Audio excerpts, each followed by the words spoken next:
У многих кыргызских родов с древних времен были свои тотемы – животные, которые олицетворяли силу, защиту и происхождение рода.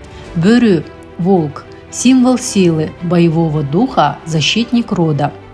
Многие роды, особенно из правого крыла кыргызов, почитали волка как духовного наставника.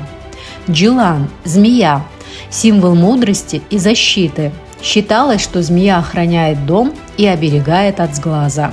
Бүркүт – орел, знак высоты духа, лидерства, связи с небом. Часто встречается у родов, живших в горах. Джилкы – лошадь, символ свободы, жизненной силы и кочевого духа.